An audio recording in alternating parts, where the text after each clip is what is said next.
what we do. Light 'em up, drink 'em down, whiskey and cigars all around. Cheers, y'all.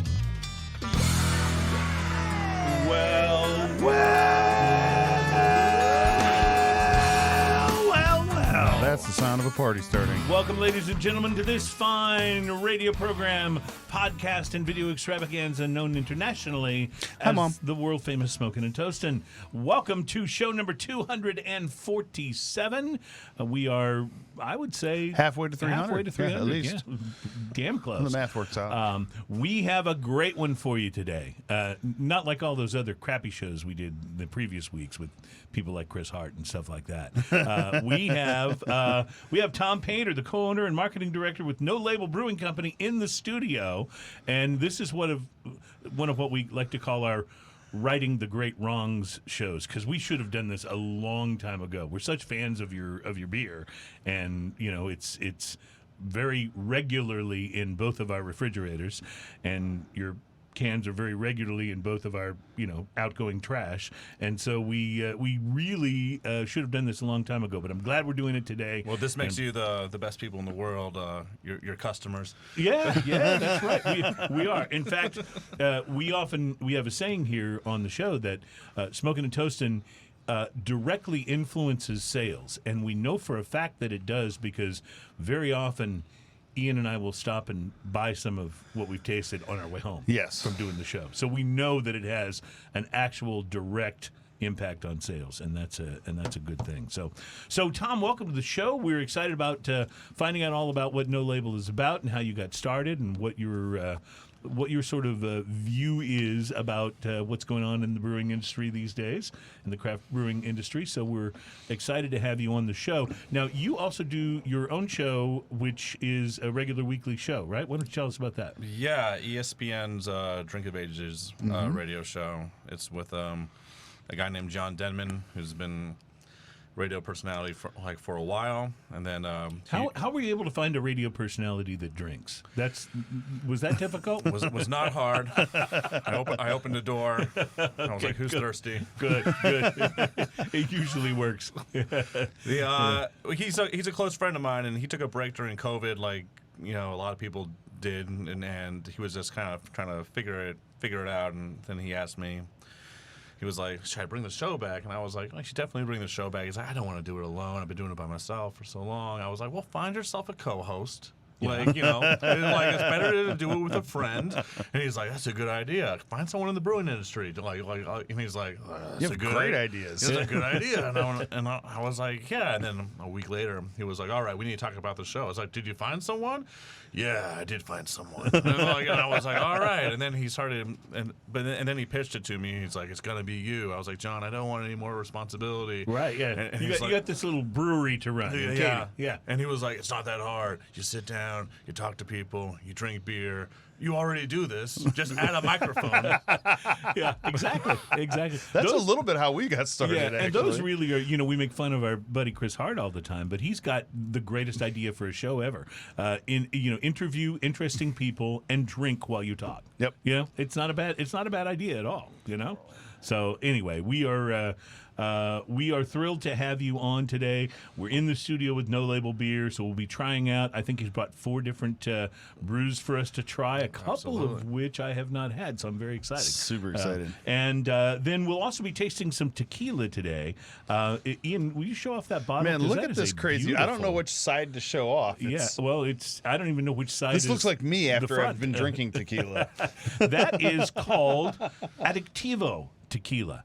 And maybe I'm hoping that our tequila expert Liliana is listening, because maybe she can tell us exactly what the word Addictivo means. But I took it to mean addict to tequila, which I do fall into that category. Maybe. And for those of you just listening, the bottle itself is like a square, kind of a classic square bottle, but it's like while the glass was still hot, they just took the bottom and top and twisted them. It's a beautiful bottle. It's a beautiful bottle. And also, what's interesting, about 45 degrees there. Ian, pull the top off of that just for a second. I don't mind if I do. You will notice that they've done something very interesting, which is that they have. I haven't figured out yet how to get it out of there, but once the bottle's empty, you've got this last little bit of tequila in the lid. Oh, it is. Yeah. I So, didn't realize yeah. that wasn't just the color of the lid. That's actually So I thought, what a genius idea. It's tequila like, in the lid. It allows you to go, oh, man, I'm out of tequila. Oh, wait, I'm not. One final drink. Yes, it's awesome. So One anyway, last dram. this is an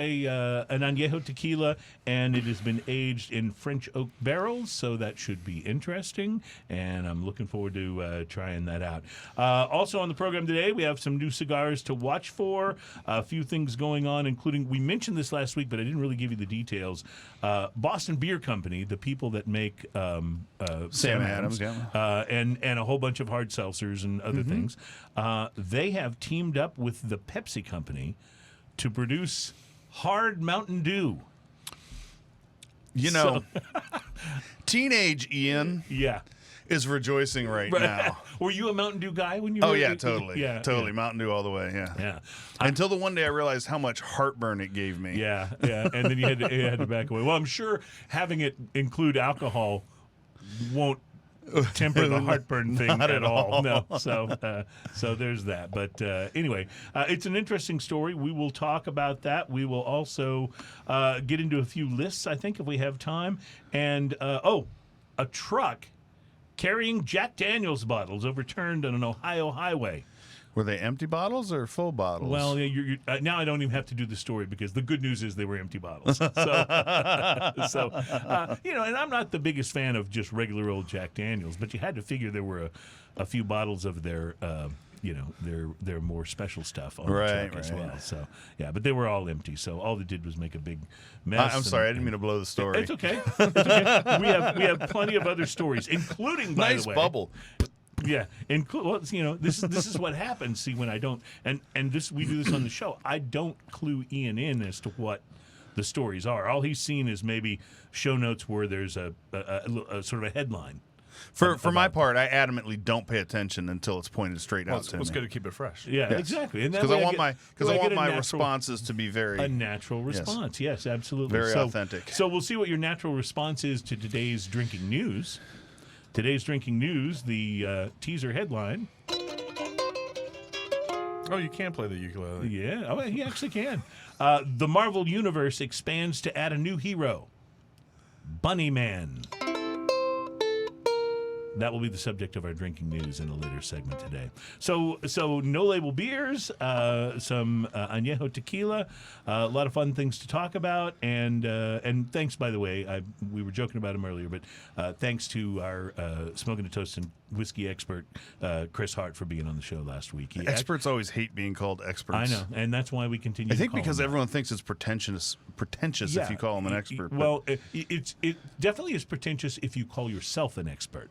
It's kind of like, I've always maintained, if you have a nickname, it cannot be one that you gave yourself. It has to be one that I somebody just have to else say, gave you. historically, there's a few exceptions to this. Joe Pass put out a solo album called Virtuoso, Well, he is a virtuoso. and everyone listened to it and went, "Okay." Yeah, right.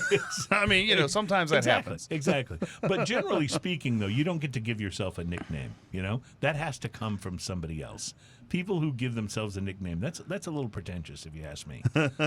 Joe Pass is allowed because he is a virtuoso, but you know what I'm saying. I'm sure the record company had something to do with They that. probably did. Title, But anyway, we will. I think, of course, we'll have our whiskey expert. I like saying it just because I know it gets under his skin. Chris Hart will be back with us again before too long, and it was a very fun show last week. So if you missed it, be sure and go. Go back and check it out. There was drinking involved. I hear F-bombs were flying. F-bombs were, well, that always happens. See, Chris Hart on his own show, he doesn't swear at all. Right. Because Right? Whiskey Need is ESPN show as well. Right. So you can't. So when he shows up on our show, he's got like 3 months worth of F-bombs stored up. Yeah. And so he just like boom, boom, boom, and then he starts talking about Alan Denny, and the language gets worse, and it's just kind of the way that it goes. So anyway, but no, he's a good friend. We really did have a fun show with him last week. So check it out if you missed it. Okay, it's kind of been a crazy week for me.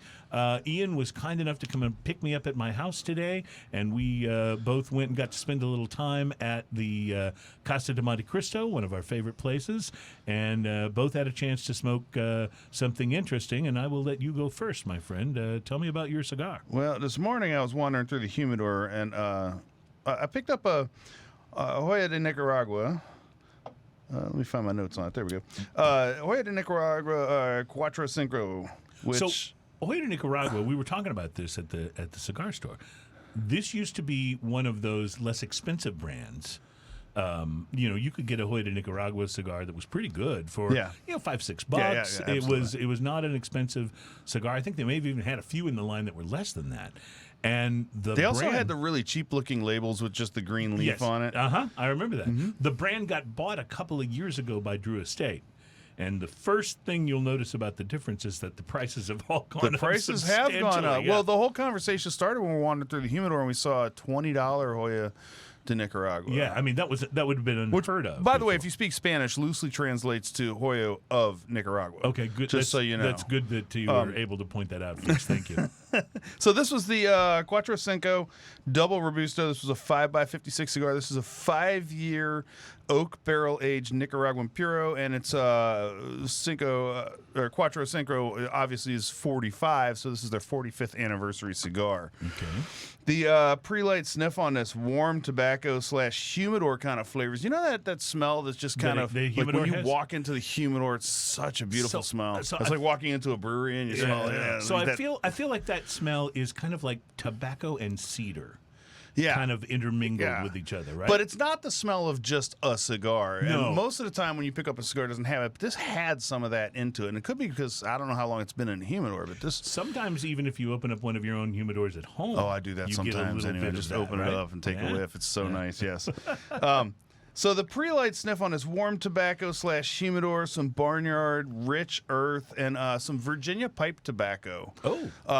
Right off especially off the foot of this cigar. I got this very pure. So was that off-putting at all? Because it's always a more because sweet. It's a beautiful smell. Yeah. It's a beautiful smell. I don't usually smoke a lot of Virginia. I like pipe tobaccos that have some blends with Virginia in there, but Virginia tobacco, pipe tobacco can be a little cigarette-y, and that turns me off a little bit, but it always smells really good, on the nose. So, but it had a little bit of that to it. The pre-light draw on this, I used a clip. The draw on it was effortless. It was a little sweet on the lips. The tobacco left a really nice sweetness on the lips. Very dark, smooth overall looking cigar, and mostly firm overall. I forgot the whole appearance thing on it with one large band on it. The pre-light draw, sweet on the lips, sweet spices, fermented hay, coffee, a little bit nutty. The initial light on this, Nicaraguan Pepper Blast, which of course is going to be the name of my debut album for my heavy metal band Leprechaun Fancy Pants. So Leprechaun Fancy Pants with their debut album Nicaraguan Pepper Blast. Yes. I love it. I love it. Can I pre-order? Yes, I'm going to start songwriting soon. Okay, good. So Nicaraguan Pepper Blast, cedar, leather, sweet fermented hay. This is all coming in right on the initial light. So this is a pretty complex initial light. Yeah, a lot of times you don't get a lot of things going on. Especially with the Nicaraguan cigars, you get that pepper blast, and that's all you get until it kind of settles down. Absolutely. But you're saying you got a lot of other stuff from the beginning. The retro hail right off the initial light on this as well is fresh cut lumber and sweet coffee. Oh, nice. It was I like this. that. It had so much complexity just right off the bat. The first third of this rich earth sets the tone, backed by massive cedar, hints of leather, tea leaf, coffee, some nuttiness with a pepper undertone. The pepper wasn't even though it had that huge blast, the pepper wasn't the mainstay of this. It was the background. It was kind of the canvas on that everything else was on. It was really nice. The retro Did you say hail. hints of leather? Yes. Yeah. There you go. Yeah. Yes. That's actually pretty common in fuller flavored cigars. But it does bring a different image to mind, does it not? Yeah. Okay. It's like it's just smoking leather. Had a feeling that's where you were going. The retro hill on the first third of this was charred oak and cedar with sweet nuttiness, solid ash, uneven burn.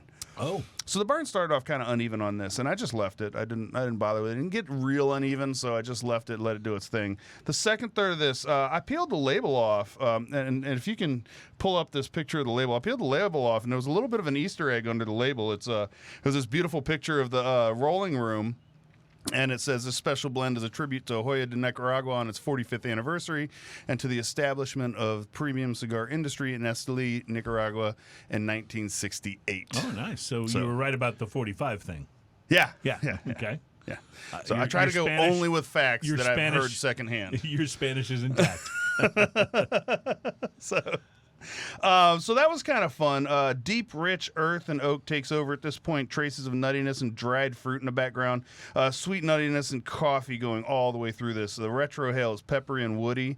Solid ash, pretty even burn by this point. It kind of evened itself out. Yeah. The last third of this, incredibly friendly and complex for a full-strength cigar is what I put down, because it's a very full-strength cigar. This is not Fisher-Price, my first cigar. Mm-hmm. Don't go get this if all you ever smoke is mild. But if you're in the medium range and you want to go with something a little bigger that doesn't just burn your tongue, this is a great way to go. The retro hails warm oaky notes with dried fruit and earth. The pepper in the background is kind of a creamy pepper, not too spicy for as present as it was. Solid ash, good burn. Price to quality. This cigar cost me $10.65. When you add taxes to that, it's $45. Of course. That's a joke. $10.56. But I give it a solid 6 on the price to quality. Nice. Solid That's very 6. good. I'm going to go back and buy more of these. I really, really enjoyed it. Now, I'll tell you, I was sitting next to you while you were smoking this, and I could tell you were enjoying the cigar. But Could you tell? Because all I was doing was going num num num num. But that didn't give me the sense that you were getting all of that complexity necessarily. That you were identifying all of those notes. And I was hiding it from you because I wanted it to be a surprise on the show. That's very impressive. I'm surprised and I'm impressed. So the price to quality index, if you're not familiar with it, is we do a 1 to 10 scale, and 5 is the middle of the scale. You get exactly what you pay for. Okay. So this is very much price to quality dependent, because if you get above 5, I could have paid $13. And you wouldn't have been $14. disappointed. I wouldn't have even thought twice about it. It was that kind of good. None of us want to pay more, but Right. but if you had paid $13, you'd have been totally happy with your what you. So got at for it. $10.65, this was a little bit of a bang for the buck. I really enjoyed it. Well, it's tough for cigars that are over $10 or $11 to get higher than a 5 on the price to quality, because you're already comparing them. Well, but I know of some really good $8 cigars and $7 cigars that was it that much better than those. So so I'll keep that in mind while I tell you about the cigar that I smoked at Casa Lay it this on me. morning. I had the Avo Cinco Caribe, the Toro size. I heard that's new. It is brand new. In fact, they practically tackled us when we came in the door and said, Like, you guys gotta have to try this cigar." So I have to admit, though, I approached it with a little bit of trepidation. And the reason is that I've always liked Avo cigars. Their basic line is fairly mild, but they've come out with some other one, and they're good mild cigars, by the way. But they've come out with some other ones over the past several years. Some of the first of which I tried were really good. However, the last couple of their, more expensive, more, involved and interesting cigars that I've tried, I've actually found pretty disappointing. There were construction issues. We talked about it on the show. There was a 30th anniversary that I bought, and I was thinking about this while we were talking earlier. There's a 30th anniversary that I bought, and I gave it actually a good review. I really enjoyed it. And as a matter of fact, I enjoyed it so much that I bought a second one and brought it here to you. And we laughed because you had actually reviewed the same cigar, and yours exploded and was a terrible experience. And then you smoked the second one and also had a terrible experience. And I must have just gotten the one unicorn cigar in the whole batch, right? So I remember this now. But yeah, I had a couple of those, and it really kind of stopped me from buying Avos for a while, even though I've always liked it. I loved, Avo Uvasian, the sort of namesake piano player, by the way. Yeah, great jazz pianist. He was fantastic, and I it was so disappointing to me that I didn't want to be disappointed anymore, so I kind of stopped trying Avos.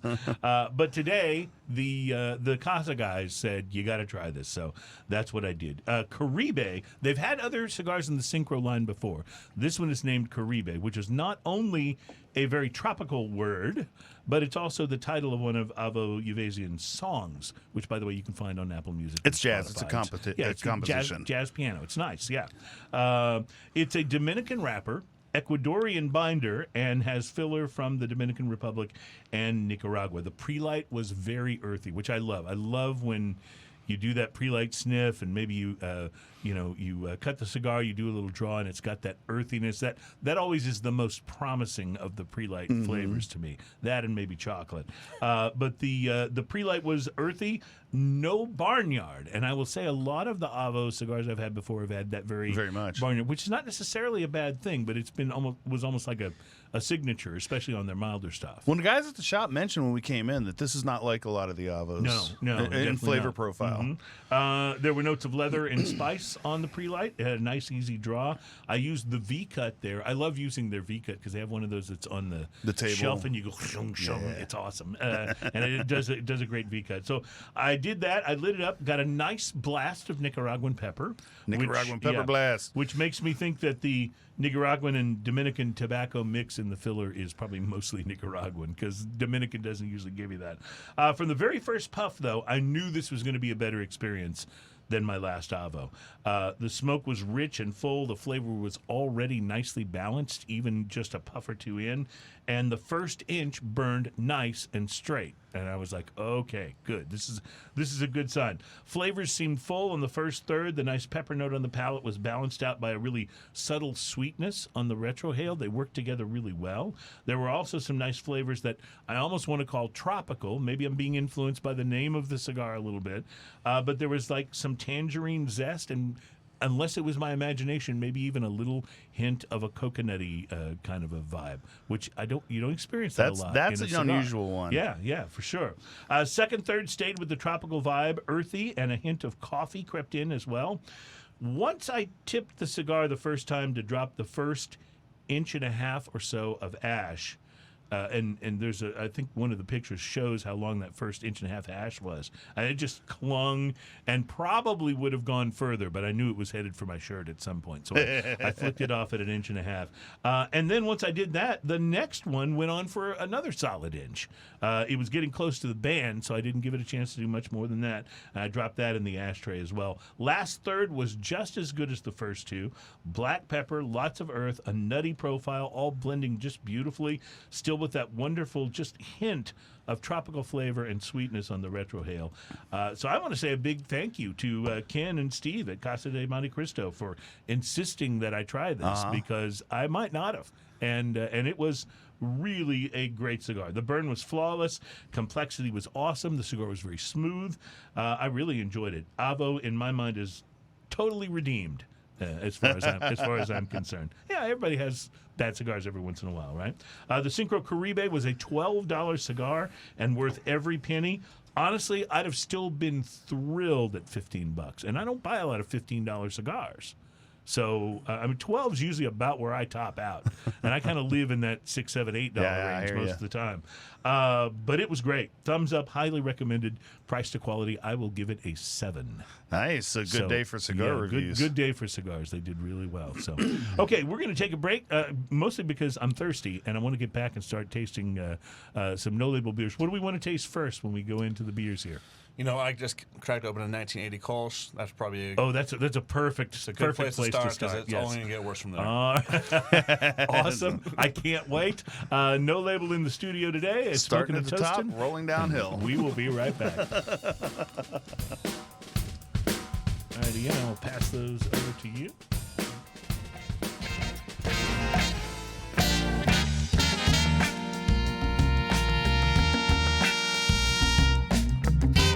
Welcome back. It's Smoking and Toasting. This program's all about craft beer, fine spirits, and hand-rolled cigars.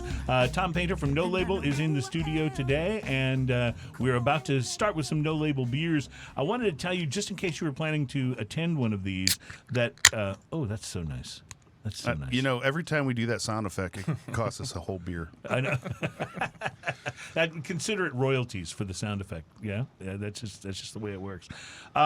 So amid the resurgence of the Delta variant and COVID, Drew Estate has decided to cancel their barn smokers for 2021, which is, done for the best reason, but still a bit of a bummer. They, of course, didn't have them last year, and they were scheduled to take place in Connecticut, Kentucky, and Florida, and they're going to also be postponing their 25th anniversary celebration, known as DE25, which was going to be at the South Fork Ranch in Dallas. So if you're a Drew Estate fan and we're thinking about attending any of those, it's going to be next year. I mean, we understand what that's like. We still haven't done our 200th anniversary show because we postponed it because it was right in the middle of COVID, and here we are at halfway to 300, and we haven't figured out yet what to do. So our 100th anniversary party was pretty ridiculous. Yes, it was the longest show we've ever done. It was almost 4 hours. By the time we get to our 200th, it's going to be our 300th. Yeah, because we're halfway there. Right, and that's going to be just a ridiculous party. Yeah, it really is. What we did for the 100th is we invited, and of course not everybody could make it, but we invited every guest who'd ever been on the show for those first 100 episodes. Oh, wow. So people, and of course not a clusterfuck. Not all of it. That's exactly what it is. It was a beautiful clusterfuck. Not all of them showed up, but a whole bunch of them did. They all brought bottles and beers and cigars. Oh, and we amazing. were around a long table, and we were just passing the microphones up and down. It was a blast. Almost a 4-hour podcast. Yeah, and the last hour was almost all our buddy Jeremiah from B&B Butchers, who kind of commandeered the show and started talking with your friend Mark Nichols. Mark about draft beer lines and how to keep them. It really got a little technical towards the end, but that's okay. That's okay. Anybody who was still there in hour number 4 probably was also drinking and that was a good day for Uber. Yes, it sure was. Thankfully, we did it in my building, so I was able to just walk to the elevator and make my way upstairs. Anyway, we are excited about getting to that, and hopefully by the time we get to 300, we'll I don't know. Who knows where this whole thing is going? Obviously, you guys had to keep your tap room at No Label closed down for a little while, right? How long did you have to stay closed? We were in and out of closures for about probably 6 months. Yeah. I mean, in and out because, at first everything locked down. Right. And then it was like, all right, now we can open back up. And then the powers that be were like, all right, okay, you guys stay open at this capacity. You guys are closed because you're a bar. Right, and right. It was this whole thing of trying to figure out. I know a lot of places started serving food just so they could open the tap room. Yeah. It was trying to look for every loophole. That we could. Like at one point, I think it was like you can segment, if you have an open area, you could segment it off, and that can be your to-go patio area type thing. And eventually we basically it was allowed that we could sign an affidavit and basically become a restaurant as long as we had a vendor, because the only way to defeat COVID is to have a vendor, food truck. That's what happened. I mean, we signed on. You have to feed a cold. We signed on with a hot dog vendor, and as soon as we got those hot dogs rolling on the yard, COVID was over, and everyone took off their masks and ran to the streets, and it was a great day. So Texas is that's COVID wrapped up in moments. Yeah. Texas is famously, or perhaps infamously, not shutting back down as the Delta variant has come roaring at us. Although we certainly have seen a resurgence of people wearing masks. How is it affecting what you do? Obviously, you don't have to shut down, but are people kind of just kind of doing their normal thing, or are they showing up in masks? How does it look out there? So it's hard to tell because typically this time of year is also one of the slowest times of year because it's hot. Because it's super hot, and then people are usually coming out of summer vacation, putting their kids in school, so they're kind of licking the wounds of the financial wounds of all that, and they're adapting to all right, I got to pick up the kids. Now everyone's on their kids' schedule. Got to wake up early. Yeah. Well, I mean, we have one of our regulars was telling me last night, she's like, I got to wake up at 5 a.m., take my kids to high school, practice and all this stuff. Yeah. So, things it's hard to tell. They obviously have like impacted us, I imagine. But again, it's happening during what is typically the worst time of year. So it's really like what is it, the heat or is it the Delta? But I know from a lot of our accounts, like especially in Houston, because we're out on the west side where everything is a little bit more kind of wild, like Wild West. The Wild West of Katy. I mean, a little bit. We're kind of, and we're at Fort Bend. Fort Bend, it's split down the middle. It's half and half. It's like half blue, half red. It's right on the line. So, which puts us in a unique situation because it's like almost if we pick a side, or if we pick a side, all you do is anger half your customers, right? Yeah. So it's like, what do you do? It's like, guys, let's just meet in the middle. Yeah. We all like beer, right? Come on, guys. Remember this. Whether you're left or right, beer good. Yeah.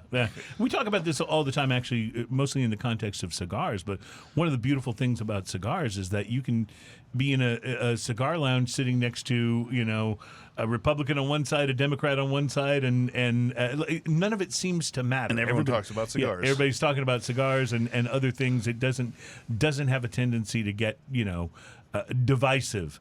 And I think beer really should be the same way.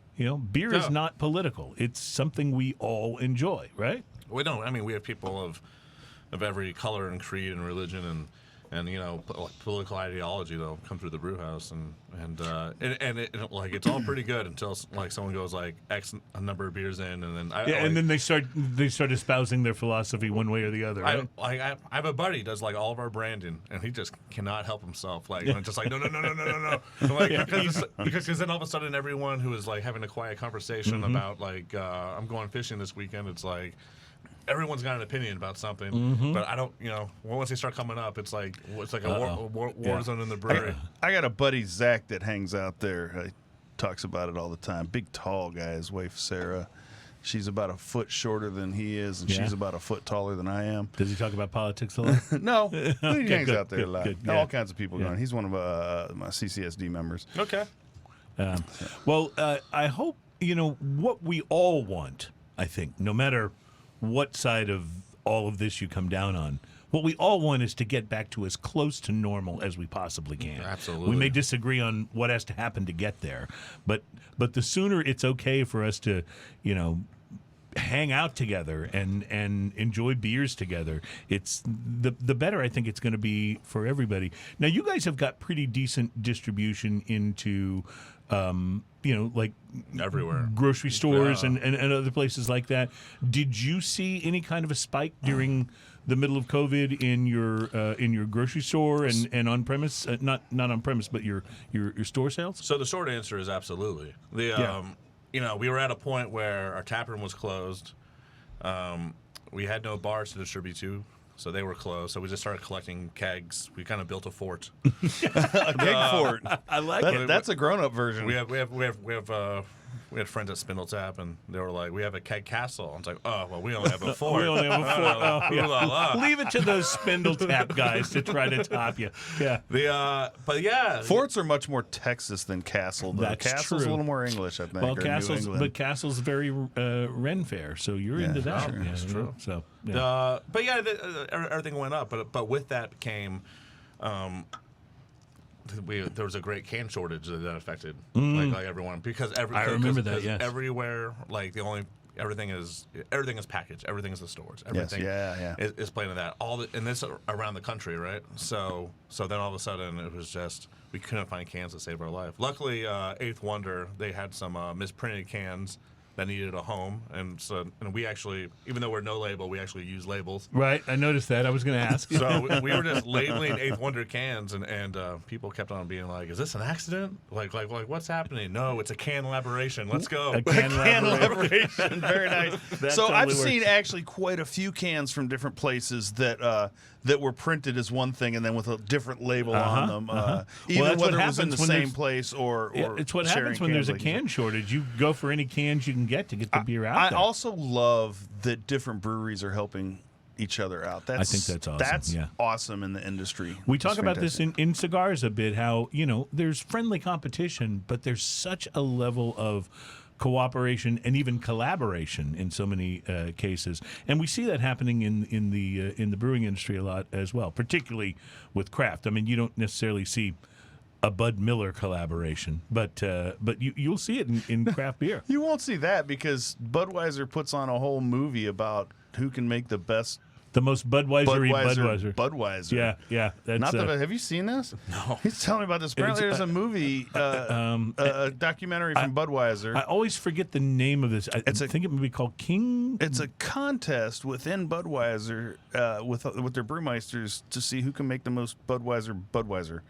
And this is a legitimate thing. They get together every year and bring samples from their breweries because they have like more than half a dozen places where it's brewed around the world. So they get together and it's literally a contest to see whose Budweiser is the most true to the Budweiser taste. And you got these guys, I mean, they're brewmasters. They've got to know what they're doing or they wouldn't have those jobs.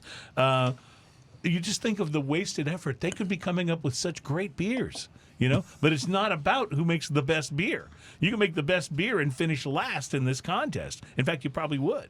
It is a great documentary. I saw it on Amazon Prime. One of our listeners will bring up the title on the show notes because I'm blanking on the title again. I think it was called Wiki Brian is on today. Yeah, Brian will find out. Anyway, it's definitely worth watching, even if it's just for that little window into what it's like to be a brewmaster at one of the biggest beer companies in the world. It's fascinating. My wife finally had to tell me to just sit down and shut up and watch the show because I was yelling at the screen. In my head, this is like the Mona Lisa picture painting company. Who can make the most Mona Lisa? I mean, like it's been done. Except if you're comparing Budweiser American Lager to the Mona Lisa, we're gonna you get what I'm saying. Yeah, I understand where you're coming from. Speaking of good beers, you're empty, as you can see, and we haven't even talked about it, but I've been now. Normally, I would pour our guest right some beer, but he already has a whole can of himself, and I'm sure he's familiar with the flavor profile of his Kolsch. Well, I can tell you this. This Kolsch, and it might be because it's not super cold, but it doesn't have quite that same snap at the end that I'm used to some Kolsch's having, that little bitter snap, and it makes me like it a lot. This not to that me not that I have a problem with bitter, but it's so drinkable. Has such a nice malty front end, right, and kind of a green apple Christmas to the finish that I really enjoy. You're exactly right. That's what I'm getting on the finish instead of that sort of like little snap of bitter that sometimes a Kolsch will have. And listen, there's nothing wrong with the bitter. I'm just saying I find this more drinkable and more like you'll be glad you bought a whole 6-pack of this because you'll be going for the second one as soon as the first one is empty. This is 100% my go-to beer when I'm at the brewery. Yeah, I can totally see why. When you're at and usually you go to any brewery, like even though they'll have like there's your 8% beer, there's your 9% beer. A lot of the brewers or anyone in industry, typically we stick to things around that 5% range. Well, I think isn't that one of the reasons that there's been such a resurgence in like lagers and pilsners among brewers over the last couple of years because the brewmasters like those beers. They're what you kind of go to on a regular basis. So it's true. I mean, Texas heat and all that stuff. But yes, brewers love it because we recently we have an Oktoberfest beer that's coming out, and it's more like Marzen meets lager. And our sounds like it's right up your alley, Ian. The thing was in the tank for like 8 weeks, and our brewer, he likes to. We had another beer called Taco Season, which is a Mexican lager. It was in the tank for 6 weeks, and a lager takes a lot of time. It's like baking, right? Right. And they love it because they put it in there and then they check on it. Oh yeah, right. Everything's going good. It's the geeky style. Everything's going good. From an ownership point of view, it's like, well, that's a tank. We could have, you could be turning out other beers much faster. We turned this beer around in 2 weeks, right? Well, that's what I was going to ask. I know that obviously pilsners, lagers are more difficult to brew than ales. There's more involved in the process. Yes. Lager does actually mean to store. But Kolsch is not that way, right? This is an easier beer to brew. It's a very easy, cheap beer to make. Well, but it is my go-to. It's completely sessionable because if I can stay at the brewery for many, many hours, go from meeting to meeting. Every time I go to a meeting, if you're at a brewery, someone's like, Are we having a beer? Are we having a beer? Right. Sure. I would be so offended if I came to a meeting at your brewery and we weren't having a beer. You know, Yeah. it would be like, no, come on, why do you think I came out here? You know? Well, this is though as crushable as it gets. What is the ABV on this? 5.3. 5.3. Yeah. I almost would have guessed yeah. it was less. It's just so easily crushable. But 5.3 is that's not bad. That's not bad in terms of being able to session it for a while. You know. Yeah. Yeah. I noticed that it's, your it's gonna get can worse, but doesn't yeah. have a vortex neck on it, or it's not also cold activated. Yeah. How are we supposed?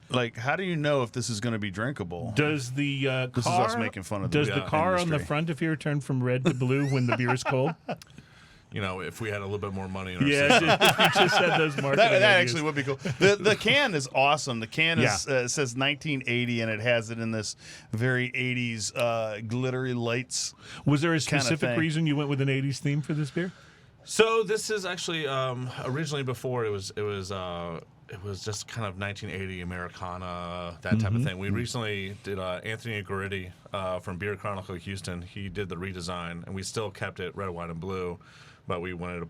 But I'm much more of a cinemaphile, marketing, and so we have a Delorean here from like Back to the Future. I was Yeah, going to say, the it does top-down make me view. feel very 80s when I see that DeLorean. I'm going to do a slight one-off later this year for the new Ghostbusters movie coming out, where I'm going to do Nice. like 1987 with the Ecto one or whatever, Yeah. white driving. Awesome. And And green. it does look like this has- Ghostbusters movie is actually going to be good. looks good. That This- last one looked awful. I I- didn't see it. It looked awful. I saw it, and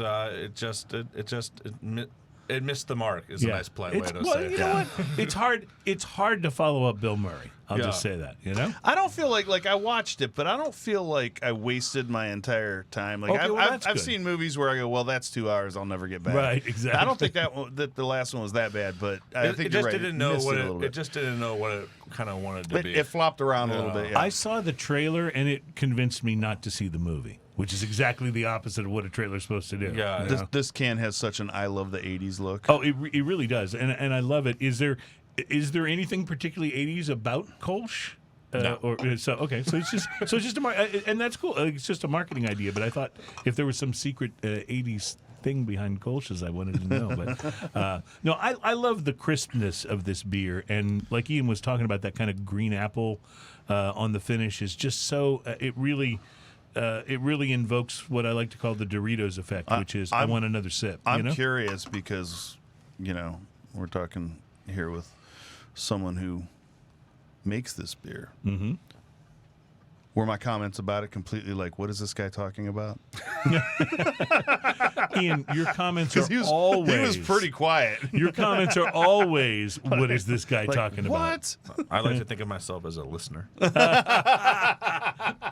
It's said. like, I have no idea what you're talking about. All right, that's good. Is there any more left in the can? No, that's it. But we got more cans. Oh, well, maybe I should wait. We have others to try here. And we will do that coming up in the next segment. Plus, we have tequila to taste. And I'm going to tell you about some cigars to watch for coming out very soon. You are listening to Smokin' and Toastin', and we will be right back. Courtney posted Kings of Beer is the name of that documentary. Kings of Beer. Thank you. I knew it had the word Kings in it. You really should watch it. It's interesting.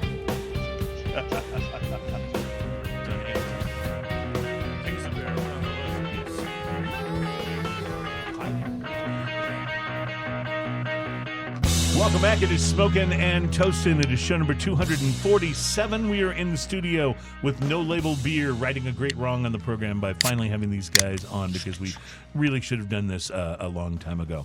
Ian, did I mention that a truck carrying Jack Daniels bottles overturned on the highway in Ohio? I've never heard this story Okay, yeah, before, so yeah. lay it on me so I can have actual reactions to The this. bottles were empty. That's the end of the story. That's good. Good to know, right? It's a wonderful, simple story. Yeah. It's So like Jack that. Daniels, old number 7, not a big Yeah. fan, but everything else they make Oh yeah, is great. Everything Like, else they what's make the is deal great. with that? Yeah. I'm with you on that. To me, if you're going with the old number 7, you got to have it in a Coke or something. It's the only way to go. But yes, some of the other stuff. Oh my goodness. They've got some really, really well developed stuff. And look, you can't blame them. Like that regular Jack Daniels, that's one of the best selling beverages in the world. Well, they're marketing. Yeah. They're marketing on that brand, that label, and everything else is unbelievable. Who is that woman that's on their commercials? She's so like, the minute she comes on and starts talking about how they distill Jack Daniels. Oh, it's great. Like, she's captivating. And not just because she's pretty. I mean, there's something about the way she talks and what she's saying. You're like, wow, that sounds fantastic.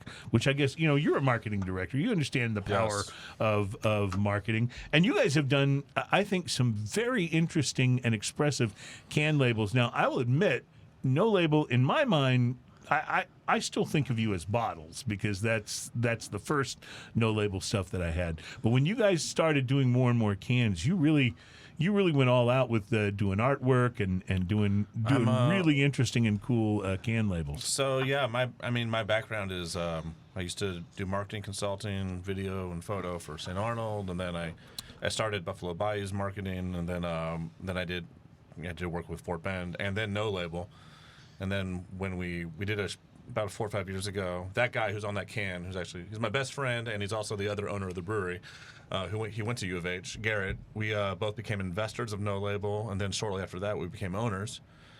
And one of my big proponents is... Was that intentional, or was that an accident? What? That becoming owners? The investor, and then all of a sudden, we own this now. Well, we kept on stepping up, and we kept on, we were very active investors, which may be annoying for some people. But we were very active in terms of, hey, we should do this, and they were like, Brian and Jen, who started No Label, those are good ideas. And they kept on basically giving us more responsibilities, and then which eventually led to a conversation of, do you guys just want to, buy us out and just interesting. So take this. So they're still around. They still have a very small percentage, a stake in the business, but they we see them often enough. But yeah, in the last that sounds friendly. In my mind, it was like a '80s Trump hostile style takeover. takeover. Oh yeah, Wall Street. We had suits. There was a movie. There was a briefcase. We threw on a table. We opened it up. It's like, let's get to business. Yeah, that's right. All right, some guy dancing around in his underwear. I will just mention I'm very familiar with this beer because I think I drank it all summer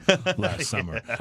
They have it. I live Brew of H. I live downtown in the building where the first floor downstairs is the little Phoenicia market there, and they had this in stock, and I just kept going back and kept going back and kept going back. It was awesome.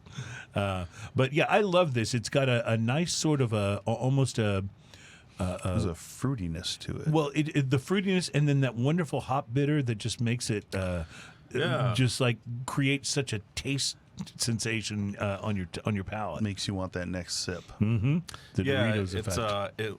but just enough, right? It's like it's a pale ale. It's 6%. It's got a bite, but just enough of a bite. But that little bit of sweetness, though, on the finish kind of tempers the bite a little bit. So it's got, if you compare it to a Sierra Nevada, which is a very good pale ale, that sweetness is what's different about this. You don't get that in a Sierra Nevada pale ale. You know what I mean? It's that little sweetness just right on the tongue and the palate is what makes this special and why I kept going back and buying more of it all summer last year. But this is and this is a different label, right, than you had last summer? This is we changed it up a little bit. It used to be pure red. Yeah, that's what I thought. Yep. Pure red. I like so you have your buddy, what was his name again? Garrett Garrett Hart, riding a very aggressive looking cougar Yes. on the front here. So, and then for those- way over here off to the side, and this is obviously one of the buildings at U of H that has No Label Yes. on it. And then way off to the side is this little baby cougar just chilling. So, for those who don't know, this show is based out of Houston, and our, the big school here is U of H, University of Houston. So, Brew of H is this is something that makes hometown people happy.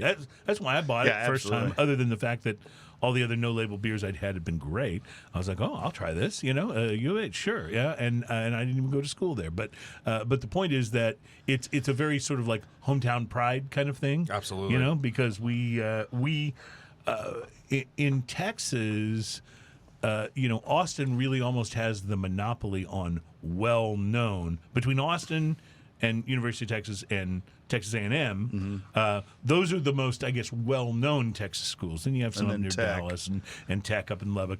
But U of H, I feel like, is always, as so many Houston things are, always not given the same level of respect as some of the institutions in other places. We see this with breweries all the time. People will write national articles about breweries in Texas, and they're very Austin-centric. And don't get me wrong, Austin has some fine craft breweries, some very good craft breweries. They have a very aggressive, active scene, too. But I'll tell you what, I would not trade Houston's breweries as someone who lives here for Austin's.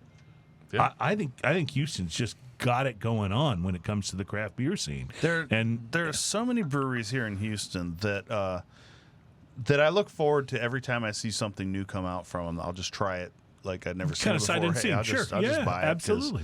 Because it's going to be Absolutely. good. No Labels one.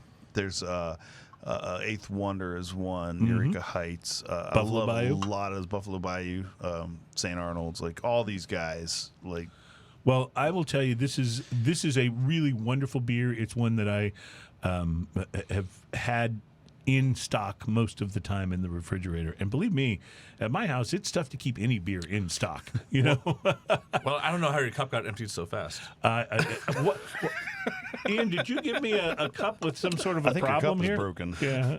I don't want you to get drangry. Here you go. Yeah, okay, thank you very much. I appreciate that. No, I love this one, and to me, the flavor profile on it. You know, I'm kind of an IPA and pale ale person. That's kind of my favorite spot in the beer spectrum. Yeah. So I try and taste and drink a lot of different things in those two sort of areas, and to me, this one is very refreshingly different from the other pale ales that I've tried, and certainly from an IPA. But I really like it because it really is unique and kind of stands on its I want own. to point out that the beers we've tried so far are not ice cold, and they taste great. And I'm a cold And beer I guy. gotta tell you, and but you may or may not disagree working at a brewery like you do. I think if a beer stands up when it's a little warm, or even when it's actually warm and it still tastes good, you probably have something decent there. well, you may be 'Cause- right, but let me just say, I've had this 1980 Kolsch when it was just almost frozen. It was so cold, and that's a wonderful experience. But if it stands up when it's warm, Agreed. No. Because I think, weaker beers, not weaker in strength, but beers that are not as well balanced have more trouble when they also warm up a bad little bit. ingredients show up when it's warm. Yes, like you're absolutely bad right. or subpar Because the ingredients. cold can mask Cold that masks a a little bit. lot I of was stuff. just about to say that. Like, cold can completely, like, because if you go to, like, say, any restaurant, you know, like a Hooters or a Twin Peaks, or you know, it's a sports bar, and you know, part of their mantra is ice cold. Don't beer. forget Ojos Locos. Obviously, but you know, it's ice cold beer. It's always like, and some of them bank on it's so cold. But if when it's they so put it in cold, a then you pitcher, can't- they put a big thing of Big ice thing down ice the in it. middle Yeah, of it. I know. Like, you have to you're have right. that kind of And, cold. and I will say, if I'm at like a party or something, Yeah. and there's just sort of like macro beers there, and that's all there really is, I look for the coldest Miller Lite I can find, right? Because it helps.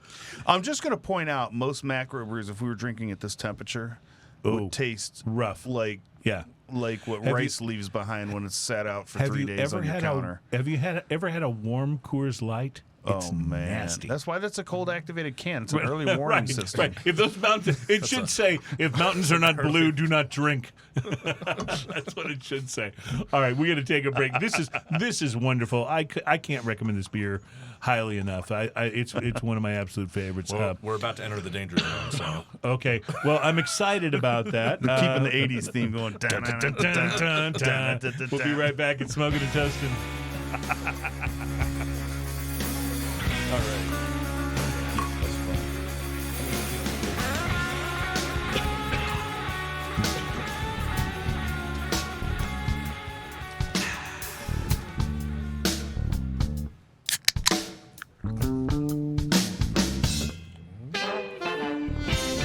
In the Welcome back. It's Smoking and Toasting. It's a musician thing, Ian. We can't do anything not to the beat. You have to do it in time. Yeah, you have to do it in time. It just whether you're opening a beer or doing things. I've even noticed, like if I'm washing dishes at home and I have music on, I have a tendency to make the splashing and clinking sounds on beat. That's probably some kind of a sickness. So I'm trying to pour it on the mic so that you can hear the little yeah, I appreciate that going into the glass. Hey, did I mention that there was a truck carrying Jack Daniels bottles that overturned on a highway in Ohio?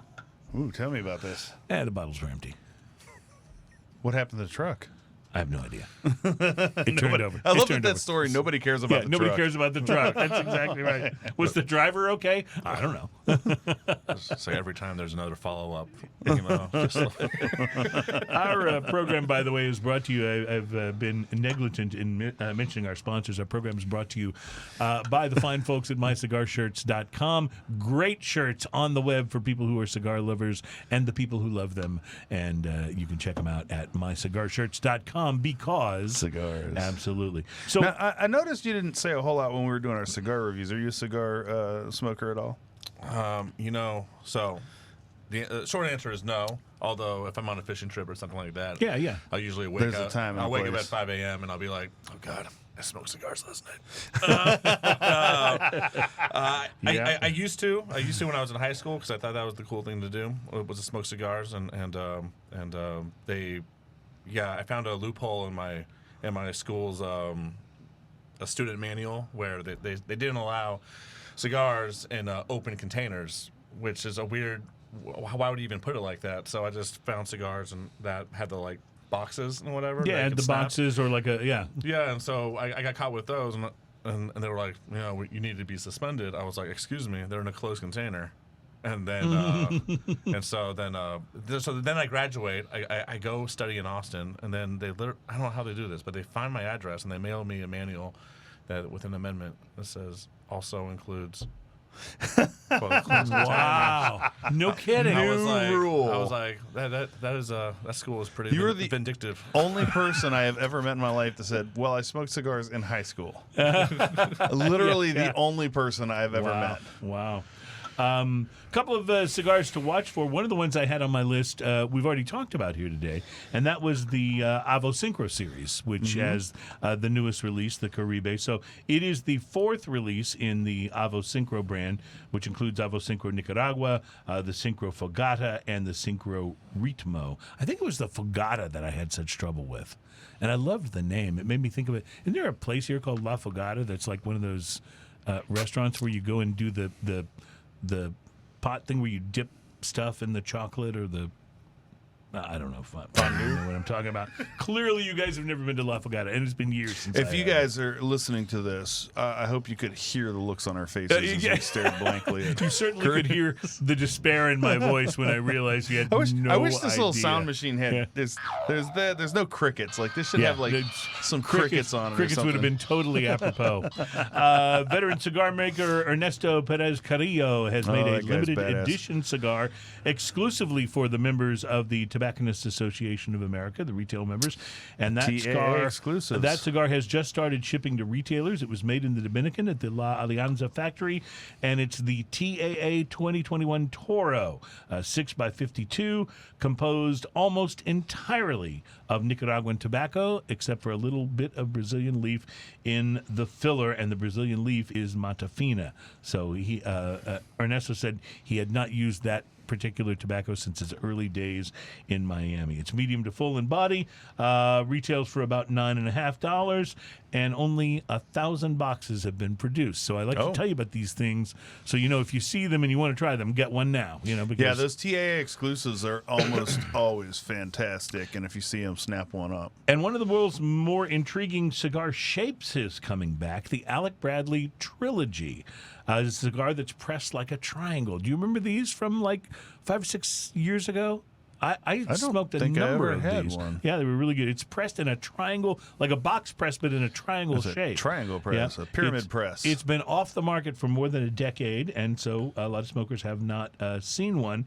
It was actually born from a complaint.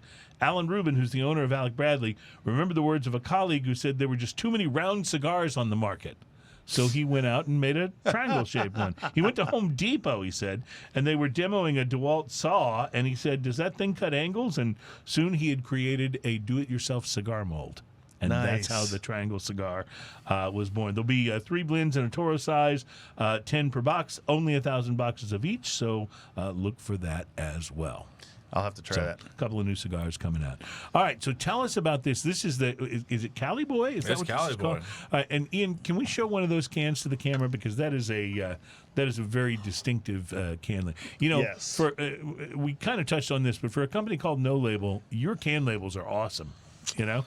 I mean, that's the name the Lord gave us. This is manual twirly. Yeah, I get it. Cali boy.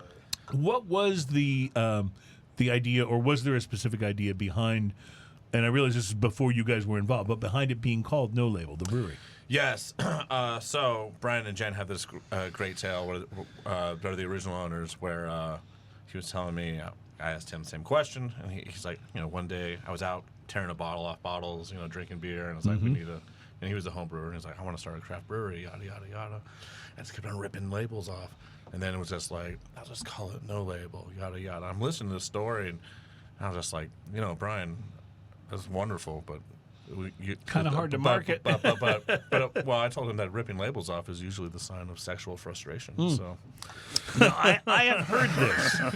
I have heard this because, and for a long time I suspected it to be true, because I kind of picked that habit up back when I was married to my ex-wife, and so I just figured, yeah, something to that. Yeah, but this thing's great. But see, I'm telling you, we can get you one of those if you want for your show. It adds a lot. I think it really does. No, but seriously, I have heard that before. That's supposed to show. That's supposed to mean that you're sexually frustrated. Yes, and so that's the original. So I'm all in on labels because I'm not frustrated at all sexually. But yeah. So and this is Cali Boy West Coast IPA, and it is. Our head brewer is actually our last brewer. He left us during COVID, and he's at Great Heights making delicious beer. And we were on the hunt. At one point last year, we were like, all right, there's no bars to sell to, the tap room's closed, and we don't have a head brewer, and there's a can shortage. I was like, okay, these are all... We brew for us. And so we did since we had time on our hands, we did do a national search, and we kind of took advantage of the great California exodus. And so our head brewer came from San Diego, came over here. He's just been kicking ass ever since, Ryan Traylor. But then people were like, "Oh, he's gonna sweat his ass off. That Cali Boy's gonna melt in the Texas heat." And does he have a beard like the Cali Boy on the label? This is him. I was going to ask, is that actually him? Yeah, this is him. So you got California on one side, you're leaving California, welcome to Texas, and he's sweating away. But the thing is, he's like, dude, San Diego's like 112 degrees. Yeah, no kidding. So he's going to use it. Well, you know what the toughest thing to find in California is? A U-Haul. Yeah. Because people are... And a place to smoke. Yeah, well, there's that too. Although, as Ian has pointed out a couple of times, California actually has laws about smoking that are very easy to understand. You can smoke anywhere you want, as long as it's not inside or outside. That's California. That's it. Yeah. So, nonetheless, we did a very fun and interesting show at the Beverly Hills Cigar Beverly Lounge Hills Cigar live Lounge. from there, which was a lot of fun. And I broke the California law for a long time during the month I stayed there a couple of years ago. So, you're just going to have to do what you have to do.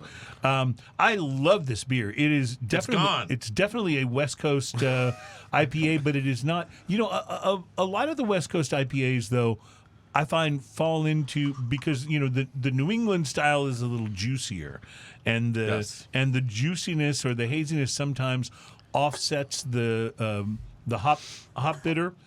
A lot of times when you go with a West Coast, you're just going to have to be ready for it to be very bitter, and this one is not so bitter. It's very well balanced. It's very well balanced. No, our head brewer, he is a beer purist, and. It's everything he. This is the first beer that he made on his own too. Yeah. Which as a brewery that on our system. So as a brewery owner, it was the big day. Dun, dun, dun, dun, dun, dun, drum, dun. Where's that? This was his big. Yes. That's basically how it went. Yeah. The, So this was his first sort of creation. yeah, for no first label. creation and no label. And I remember just like, it was like, here it is. And I take the sip. It's just like, and I'm just like, oh, thank God. We don't have to throw away that many gallons. It had to have been a moment of relief, right? Yeah. Because no, this is quite good. As a home brewer, I was the first time I ever brewed. I had a friend of mine helping me, and I said, "Hey, man, this was Frank Krockenberger, actually." I said, "Hey, man, what if I brew a bad beer?" And he goes, "Listen, if you brew a great beer, we're going to sit down and we're going to enjoy it and get drunk. If you brew a bad beer, we're going to get drunk." The wisdom of Krockenberger. Wisdom of Krockenberger. Yeah, that's just kind of the way that it goes. Well, no, I like this very much. In fact, I might even like it a little better than the Brew of H. That's saying something. Cali Boy has definitely been a huge mover in our tap room, and we had it in the market for a blip this year, and it sold like crazy. So next year it is graduating and it's becoming a core. Yeah. So right now you can get this at the tap room. Yes, you can get this at the tap room on tap and in package, but you can't get it anywhere else at the moment. But starting early next year, Cali Boy will rightfully become. You'll find it in HEBs and Total Wines and Specs all year round. How many beers are in your core line right now? So right now it's 1980s Side Haze and El Jefe, and then we have kind of quarterly pops where our beer is basically it's in the system for like 2-3 months, and then we have kind of every 6 weeks there'll be another beer like a seasonal type of thing. So it's like different layers and different where things graduate to. So like for example, Cali Boy, he brewed it first last year. It was on draft, and then the second time it came out, it had a can in the tap room, and then it did a blip in the market as just kind of like a special like one-off release, like a seasonal, and now it's graduating. It's becoming our all the time. That's right. Do you do anything still in bottles, or have you converted completely to cans? It's all cans. I love cans. It's all cans, and really, I mean, there's a lot of economics behind it. But I understand that, and I love that it frees you up to do more stuff, and I understand all the. I mean, things. it's like I just love bottles. It's like at HEBs, you know, you can where one bottle is, you can put like two cans. I get it. Yeah, I just love beer in bottles. Cans are vastly superior. Well, but I will say this. If you don't have the opportunity to pour them into something, bottles win hands down. Because that last sip of a bottle beer is nowhere near as flat and warm. You obviously don't understand the concept of a speed hole, sir. I'm not talking about if you're chugging it. I'm talking about if you're just sipping your beer. You know what? If you put one of these in one of those Yeti or Arctic koozies, they stay so cold. And I do that. And they're weird because they're heavy and you can't tell how much beer you have left. I've given up all of a sudden it's just like it jacks up your whole registration on how much beer you have. I've given up on this campaign, but I do still get a little excited when I walk down to Phoenicia in my building and I see that they have the Dogfish Head in bottles. I actually if they have the beer in bottles and cans, I almost always just get cans. Wow. See, I'm the opposite. They're easier to store. If they've got it both ways, I always go bottles. There's less contamination issues. And I'm if I'm at my house, I'm going to pour it into a glass or I'm going to have it in my little koozie. Sure, I understand. So, you've given me all the reasons. With a speed hole. I'm just telling you I'm just old school like that. That's just how I like to roll. This beer is very good. I'm so glad you're putting this out on a regular basis next year. It's the crown jewel of kind of the DNA our new head brewer has put into. So has he come up with other beers as well, or is this the next one we're about to try? Okay, good. We'll be looking forward to that.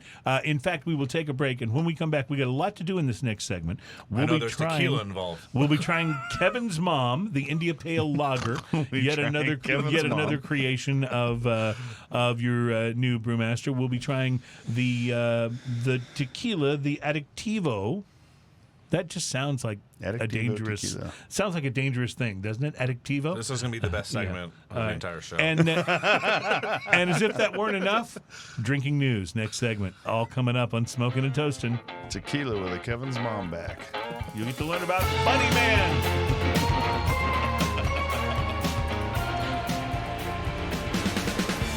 Welcome back. It's Smoking and Toasting. It's show number 247. We are all about craft beer, fine spirits, and hand-rolled cigars. We're brought to you by MyCigarShirts.com. Great shirts, T-shirts, and sweatshirts, and hoodies, and other good items on the web. It's hard to think about hoodies right now, isn't it? But get them early so you have them when it does get There you go. below Perfect. 80 degrees. They're all at MyCigarShirts.com. Check them out. They are a sponsor of the show, and you can find them on the web at MyCigarShirts.com because... Cigar. Yes, sir. All right, Ian, it's time. What time? It's time for drinking news. Drinking news, drinking news. Now it's time for drinking news. A Florida man with one arm said he had a gator for a pet. When I asked about his absent arm, he said, I had to take my gator to the vet. drinking news, drinking news. Now it's time for drinking news. Cheers, y'all. Drinking news, as we like to remind people, especially those who are not familiar with this particular segment, this is stories that may be, but are not necessarily about drinking, but are probably always best listened to if you've been drinking. Yes. And that is your drinking And we news. have been. And, from time to time, well, Ian, did I mention that a truck carrying some Jack Daniels bottles overturned? Drinking news, drinking news. On an Ohio now highway? It's time for drinking news. A truck in Ohio with Jack Daniels in the bed flipped over on the freeway. What do you rhyme with freeway? I don't know. Knee-way? When the police showed up, he saw the bottles and gave him leeway.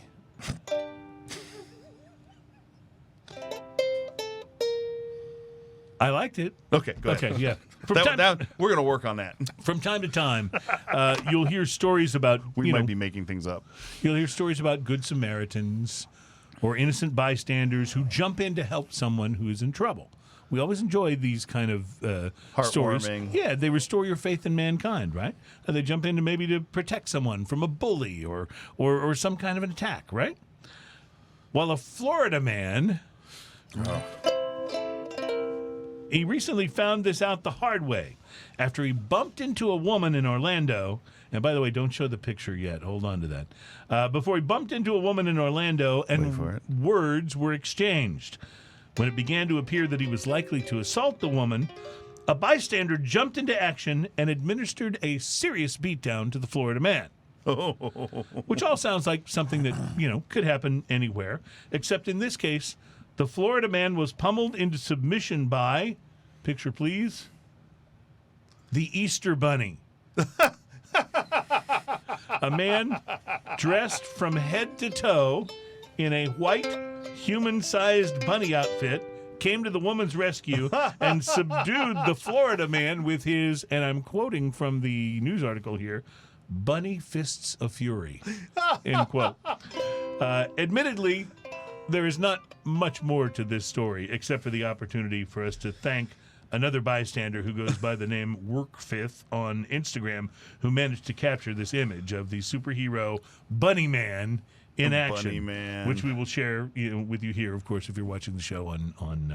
So I show don't get to live see his or picture because there's a video. little bit of lag. So I got to wait till, So have you seen it yet? comes up. No, I haven't seen it yet. I'm just going to wait for you to see it before we wrap up, because And there's always a little intermission lag. music. Yeah, but those who are watching the show obviously are already seeing it. Oh, here it comes. Oh my! Oh, wow.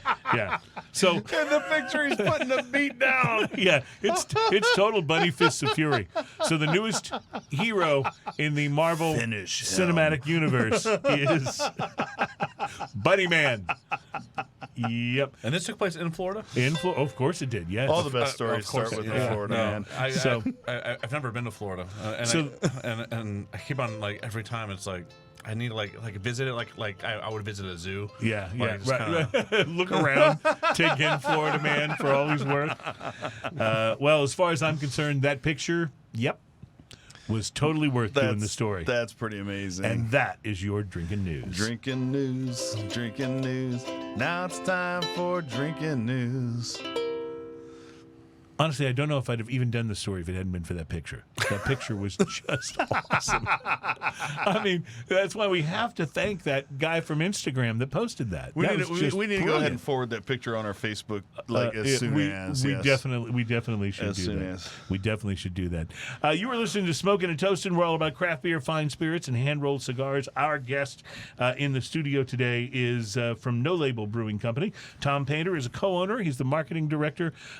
As we get ready to taste this next beer, I wanted to ask, I saw you, the shirt that you're wearing. I don't know if the camera angle has got that or not, but I see that you're doing the No Label logo with the LGBTQ flag, pride colors, right? I wondered if you guys, clearly, obviously you did a shirt like that on purpose, but the craft brewing industry has actually come under some criticism lately for not being as inclusive, both with women and with people of color, with people from the gay and lesbian community. Is this something? I mean, is that obviously if you did a shirt, it's something you're thinking about, right? So this is so our taproom manager. She's a lesbian, and her former wife, well, also lesbian, clearly. And this is sounding like a Friends episode. Almost. Yeah. Well, she worked. They both worked for us for years, and one day, it was like 2 years ago or so, she her wife that passed away. She came up to me and she asked, it's like, Tom, like, is No Label ever going to have something like for us to celebrate that speaks out to that community? Because it's like we work here, like we're here and whatever, and at that moment, honestly, I just it's like, oh, I mean, I'm all for it, but I just hadn't really thought about it, and then it was like, yeah, why not? But yeah, I know, everyone should be happy and live their own life and all that stuff, and so we did it, and we got a little. Anyone that we lost, like we got on the flip. So it was it all kind of, our taproom manager is a woman, and she's like homosexual. One of our sales reps is a woman, and she's homosexual. Our GM is the largest Mexican man you will ever meet in your life. Race and sex and creed and religion are all things in between. They really don't matter to me as long as you're not an asshole.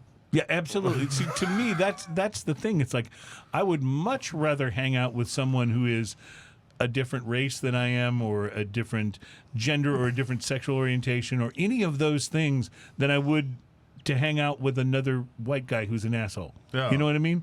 Like it's just I don't get where the resistance is to some of this. But there has been critique of the brewing industry. Clearly, you guys are ahead of that curve pretty substantially. I was on a fishing trip a while back, and we were talking about everything from police lives matters to Black Lives Matter to get Trump and Biden, all that stuff in between. I was like, ultimately, everyone's got a lot of views, but the big one is just don't be an asshole. Yeah. Like if you could wake up in the morning and like, I'm about to like go whatever the hell. And it's like, no, if a little voice says, don't be an asshole. Mm-hmm. But what we about could solve a lot of problems. What about the simple? Why are you letting other people's lives and decisions affect you? Right. Why can't you be the person Why does that you it are? matter to you? It's like we talk about music. It's like what you like. Like, don't let anybody else tell you what music you're supposed to like.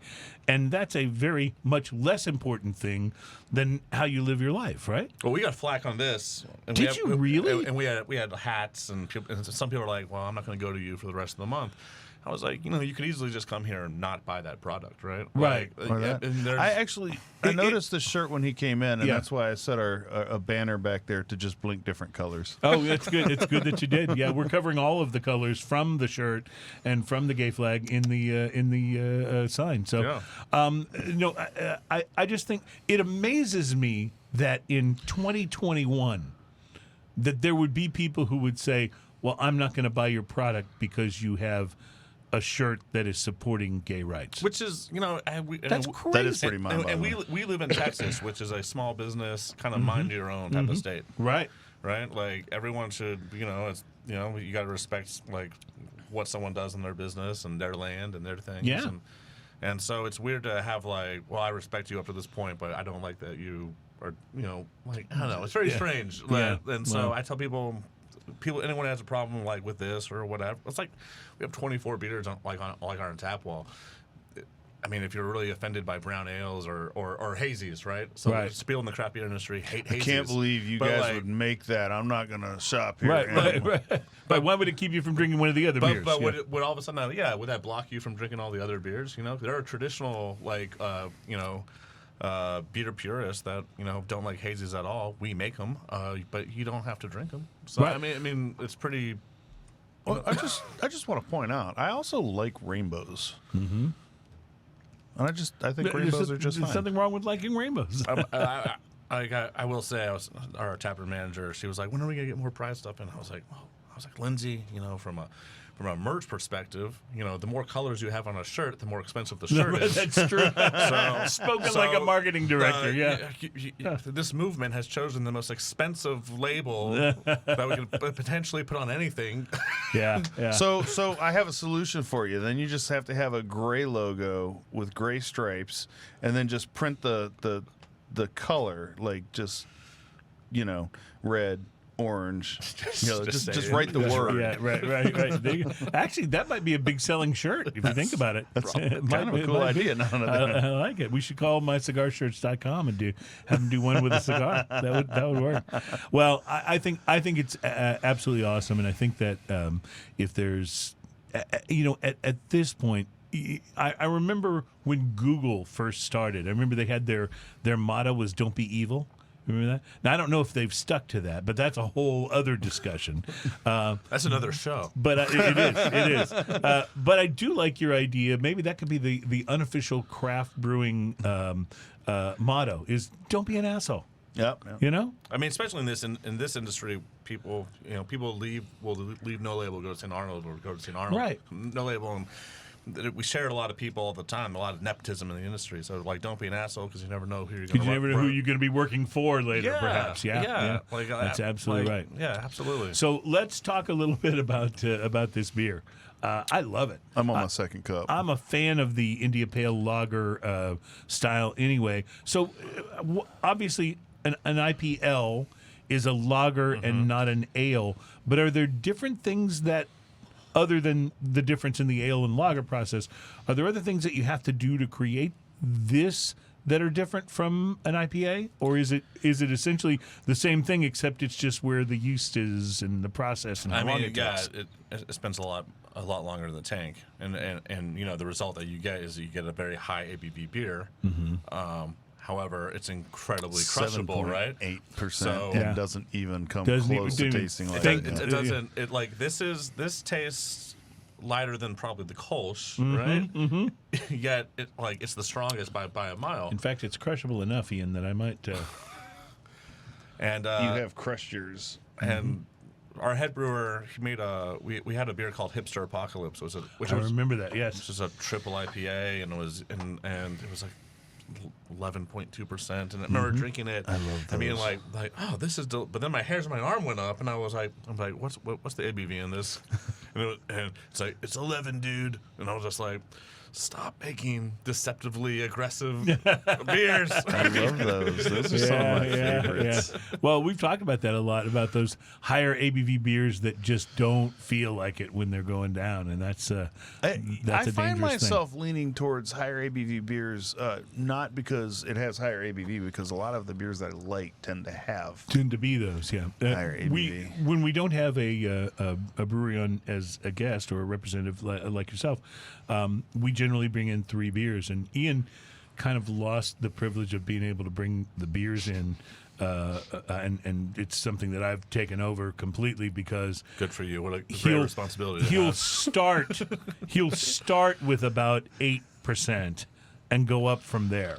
Like I remember there was one show where you brought in the 3 beers and nothing was below 9. Yeah. Well, you guys brought in an art car today, and I was just like, I'm not starting with this. Well, no, so art car. We have some of these in the refrigerator. That's kind of our show beer. It's all that's left in the refrigerator right now. Yeah, which doesn't mean we don't like it. No, not at all. Yeah, but it's what's left. Every now and then, though, we will have a beer that we don't really like all that much. That'll be all that's left in the refrigerator because we usually here at this company we usually keep beer in the fridge, but sometimes it gets a little low and we're forced to drink. For those of you out there listening, I want you to know that I'm hanging around with two people who keep beer in the fridge at work. Mm-hmm. I just want you guys to think about that. Mm-hmm. Yeah, Think about that. I also keep beer in the fridge at work. Yep, that's Yeah. Oh, I'm one of them. And I know this will come as a surprise to you. I also keep beer in the fridge at home. I do too. Yeah, I do so, too. yeah. It's harder to keep it in the fridge at home. So Kevin's mom is currently available. You said at the tap room, right? No, well, it comes out next weekend. Oh, okay. Comes out, and does it come out in cans or just at the tap room? These beautiful cans. So it started out as a draft release, and then it had much success. Those cans are awesome. We haven't even talked about the can yet. Yes, and so Kevin's mom is. We were talking about this like during the break, but it was basically originally the head brewer and myself. We got into a Of course. I just scooped my cup over as he's pouring. Yeah. This is so good. This is a great beer. We got in a big discussion of he was making this beer and we're talking about names, and he was like, I want to name this beer "Creatures of the Sea." Creatures of It would have the made for a sea. great can. though. And I'm just like, look, "Creatures of the Sea." I don't, like what's gonna, it's a long name. It's I don't know what. I mean, from the marketing and sales perspective, He's I'm been like, listening to Dio songs. I was like, well, he has a purist meaning behind it. He's explaining. I was like, I understand. I was like, but I can't do anything with this. And he's like, oh, I see. He's like, what are we gonna do? Just call this. And he just points to Kevin's mom, who's a regular at our tap room. Her name's Rochelle. And he's just like, what, we can just name it Kevin's Mom? I was like, yes, that is a... So obviously this is an American Pie reference as well, right? Yeah. yes. It's a See, Stacy's mom, Kevin's mom. And I'm so geeky that I thought it was a reference on the Louder Than Love album from Soundgarden. There's a song called Full On Kev's Mom. I'm thrilled that you are geeky enough that actually occurred to you, Ian. I'm impressed. So on the label, there's actually a picture of Kevin and Kevin's mom. Oh, that's an That actual is picture. actual not just a drawing. Fantastic. An actual photograph. I love Yes. it. I love it.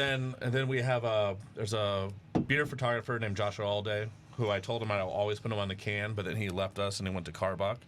So I put him on a can as and he sent me a message. He's like, "You made me Finch from American Pie?" I was like, "Yes, I made you Finch." And there's Kevin's mom. And Do you still talk to him? Yeah, I'm seeing him tomorrow. Yeah, Will you ask him a question for us? absolutely. Could they please bring back Sympathy for the Lager?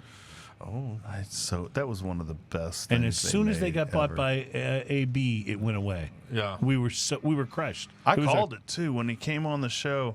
I was like, "Are you going to keep Sympathy?" "Oh yeah, we're going to." Gone. At least they should release it as a special, like seasonal or something. Bring it back. That was honestly, it was their best beer. We say that. I found some beers that have replaced. I love this Kev's Mom, by the way. Yeah. Yes. There's some beers that have replaced this in my That have replaced Sympathy for the Lager. But I still miss it. I have a little nostalgia for it because it was one of the It was earlier a dark lager. It was one of the earlier lagers that you could get that had a lot of flavor, and a lot of people weren't brewing And anything it was like very that at malty. the moment. Very malty. I love it. This beer, Kevin's Mom, is fantastic. I have a feeling this is going to be a huge hit for you guys when it comes out. You said it sold out at the tap room, right? It sold out twice at the tap room. Nice. And draft, and then so now it's finally it'll be in cans next week, end of the month. So End of this August, is coming. This is coming even sooner than the last beer that we had, correct? To Yes. stores. Yeah. Well, I mean, this beer's coming to the tap room in cans for the first time next week. Okay, but it'll be a little while before it hits stores, I take it. Yeah, it has to still work its way through the system, but I'm sure it will do just fine. Yeah, I have a feeling. I mean, you guys have really had a good success record with everything you've done. You also did, I wanted to ask you about this before we sampled the tequila. You guys also did a beer in conjunction with Bedrock City, the comic book store here in Houston. What led to that? So Randy. Geekiness. I just want to go ahead and say Well, geekiness led to that. Listen, I will let my geek flag fly high and proud. Okay, I'm down with it. I loved it. It was up and away. It had the superhero guy on there. Yeah, it had to stop bad beer or whatever it was. Yeah, the simple answer is we're all kind of comic book geeks or cinemaphiles, especially Garrett and myself have always been, and then our GM Randy, who's a deep close friend of ours, but even before craft beer, he GMs basically the entire brewery, and he is a huge comic book nerd, and the fact that he has 2 kids only allows him to keep on doing this, It's like, and pass it down to a new generation. It was like my dad with model trains. I had model trains when I was a kid. I didn't really care that much about model trains, but my dad loved them. So Randy loves Bedrock and Alamo Draft House and all that stuff, and so he was able to work it out with those guys. They were all for it, and they actually we got an artist out of an actual DC Marvel artist to because the comic art was great on the can. That's fantastic. And so we're actually about to do. We haven't announced it yet, but I guess here it is. We're working on a second collaboration beer with them.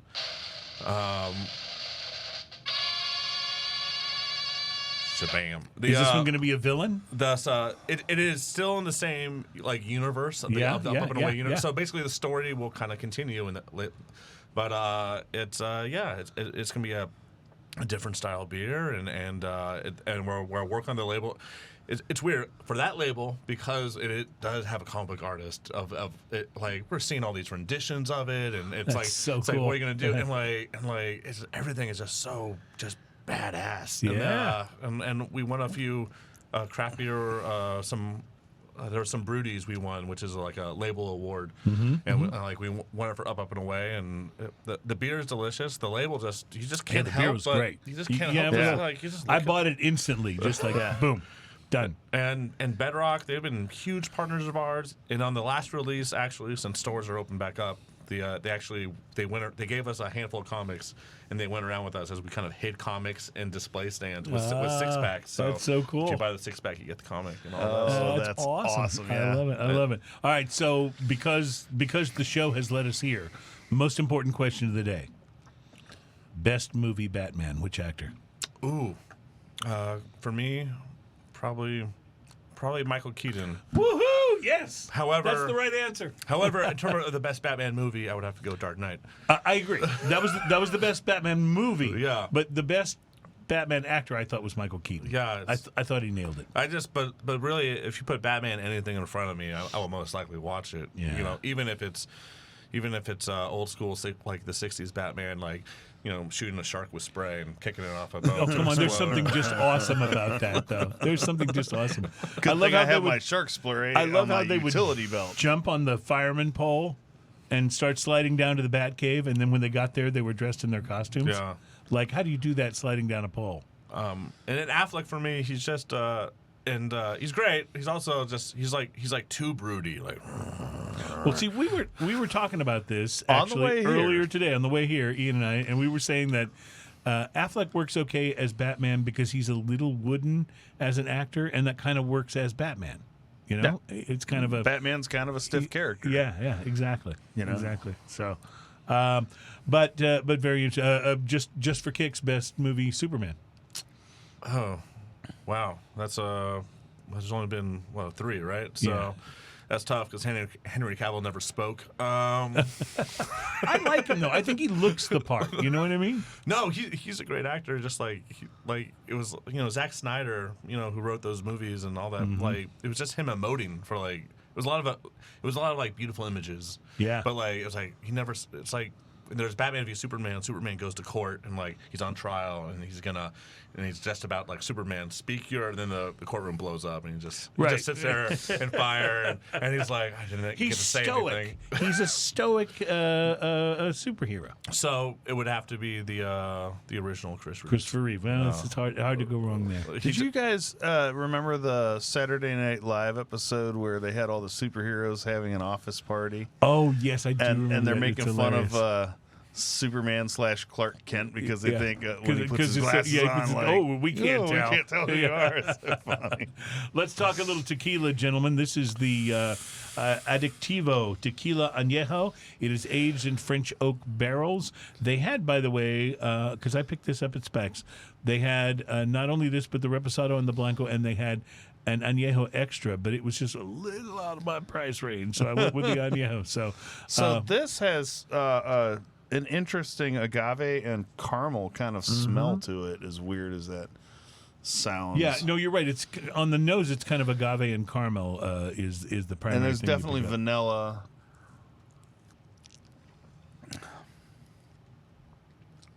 So This. Now, I noticed, and you do this a lot because you're very conscientious about what you bring on here and how well the show flows. I noticed that you made sure that the packaging was removed from the top of this. It can cause a major delay. And then on the you show also if you have to removed the product from the neck of the bottle. Right. Again, I don't want To it make to sure that splash, like there's no you know. splash or spill or anything Right. like that. So I do want to tell you I appreciate that. I'm a team player.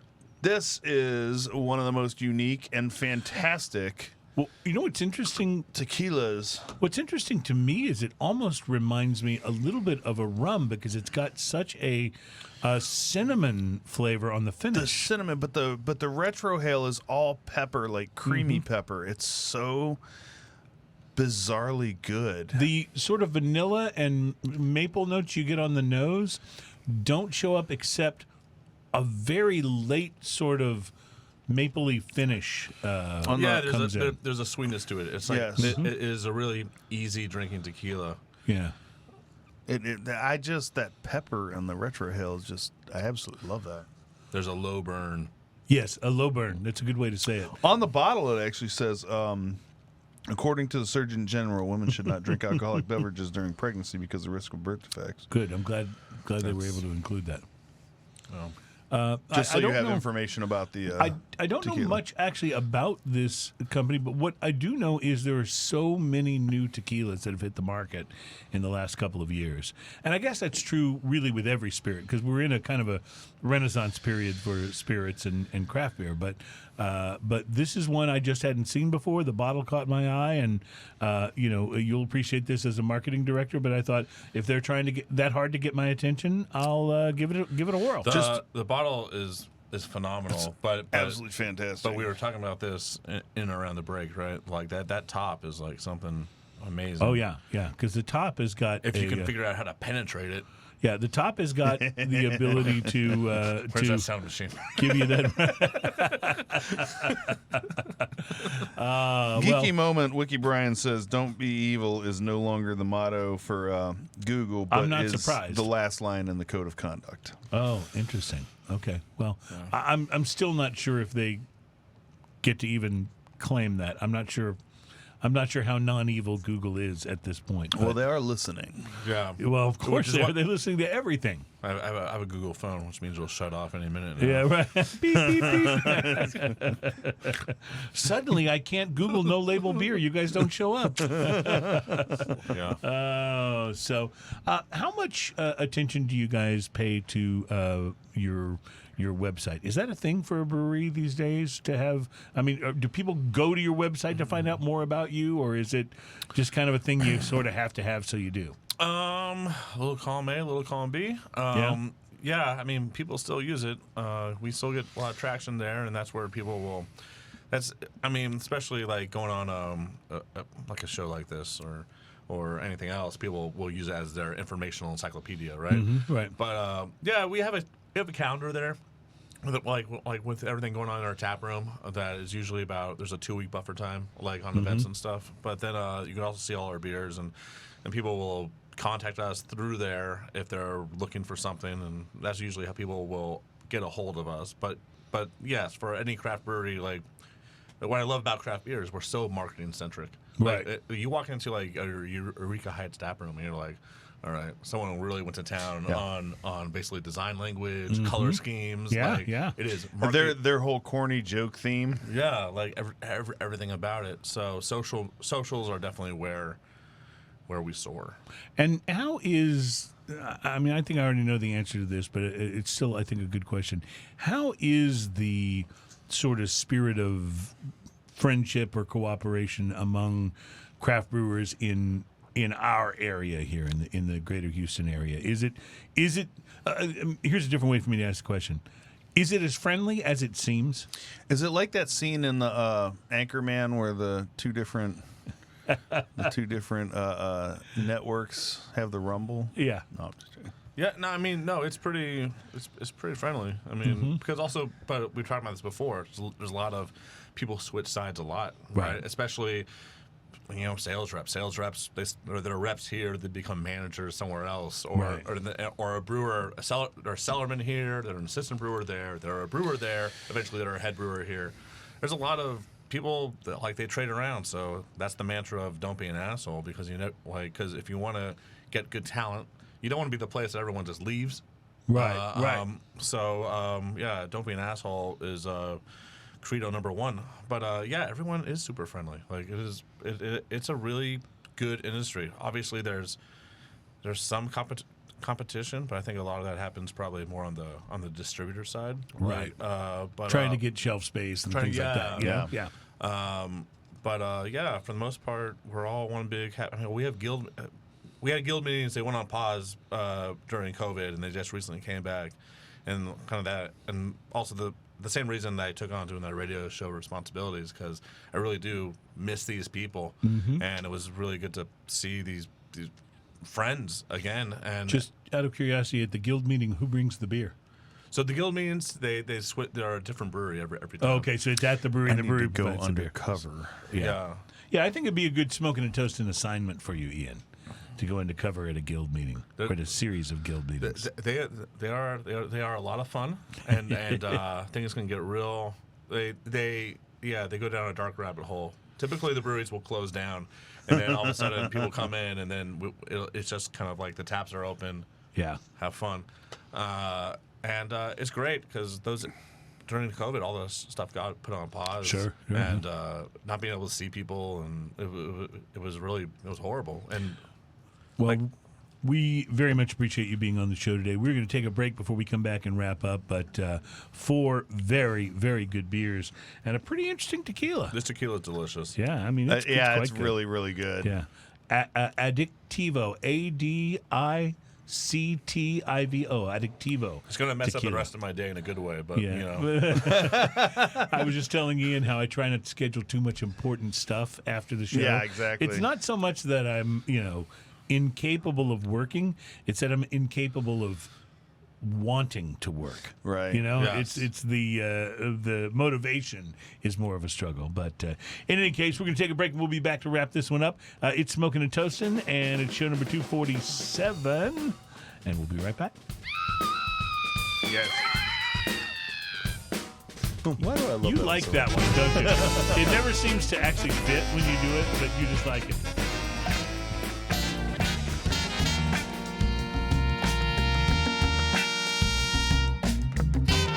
Welcome back. It's Smoking and Toasting. We are glad to have you on board for us in a truck in Ohio, overturned, carrying an entire payload of Jack Daniels bottles. The bottles were empty. Proving that the more times you tell a joke, the funnier it is. See, So, but I think it's interesting that you say that, because I firmly believe that. My wife does not subscribe to that at all. I don't do that many things that drive her crazy, but that's one of them where I keep going back to the joke over and over. To add to your story, according to the Surgeon General, women should not drink alcoholic beverages during pregnancy because of the risk of birth defects. See, you've done that one at least 100 times on the show. It's funnier every time. It's when you go to the can to give us details about the beer, and that's what you come up with. So just so you know, I started doing this because sometimes you have a can that has information about the beer, and sometimes you have a can that has no information. So so when he goes, "Hey, what does this say on the can?" Well, So that's actually one of the things I always got away from. I really hate copy. I hate people. Yeah, sure. You like cleaner. I just want to if that's what I took away from the no label part was just put an image, you get what you need from it. Well, there's a whole story on the Kevin's Mom can Yes, label. they're You just have to yes. infer it from the images, and the right? story gets way more interesting the more of it you drink. You're 100% right. Well, Kevin works at the tap room. People go up to him and they order his mom all the time, and so he will. So people walk up and say, "Can I have your mom?" That's right. I said your mama. And he just kind of just takes it, and it's really funny. Like, we put a big banner up, and him and his mom and his family, they all came and took pictures with it, which is it's strange, it's hilarious, it's heartwarming. Yes, all of those things at the same time. One day, Kevin went to work and decided that things were going to change.